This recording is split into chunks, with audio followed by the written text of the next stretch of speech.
Hello, welcome back to my Billaaa Vai YouTube channel. So আজি মই আপোনালোকক দেখুৱাব ওলাইছো আমাৰ ঘৰত কি ধৰণে পটিন কাটি ৰং কৰি আছে এবোৰ আপোনালোকক দেখুৱাম আৰু পটিন কাটিলে ঘৰবিলাক কেনেকুৱা হয় সো আপোনালোকে নিশ্চয় বহুতে নাজানে সো আজি আপোনালোকক দেখুৱাম আমাৰ ঘৰত পটিন কাটি কি ধৰণে ৰং কৰি আছে তো তেতিয়ালৈ চাই থাকক ভিডিওটো এয়া চাওক আমাৰ আজি 3 নম্বৰ ৰুমটো পটিন কাটা আৰম্ভ কৰিছে অলৰেডি দুটা ৰুম হ'ল এইকেইটা আপোনাক দেখুৱালোৱে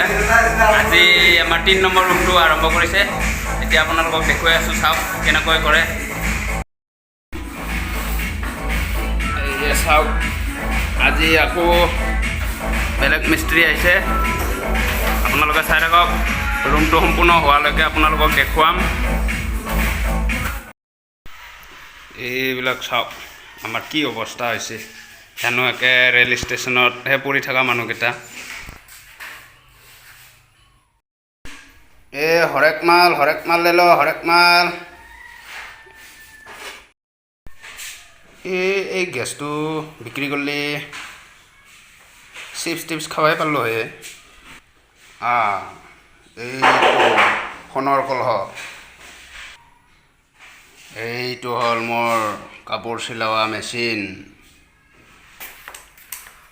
এইবিলাক কি অৱস্থা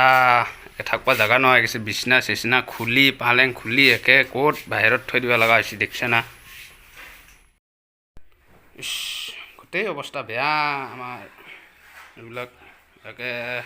ৰেল ষ্টেচনতো কিজানি ইয়াতকৈ ভালকৈ থাকে কি অৱস্থা হৈছে চাওকচোন ক'ৰ বস্তু ক'ত আহি পাইছে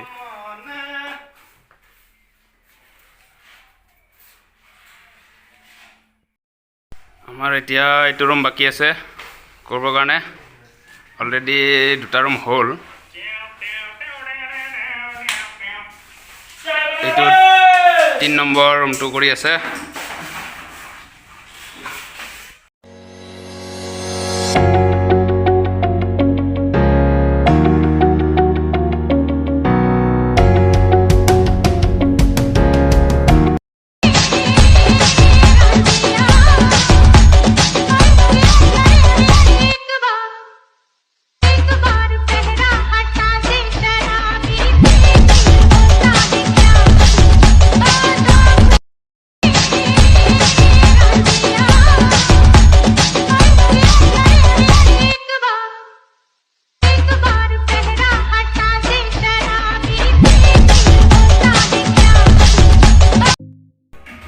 এইবিলাক চাওকচোন কি অৱস্থা হৈছে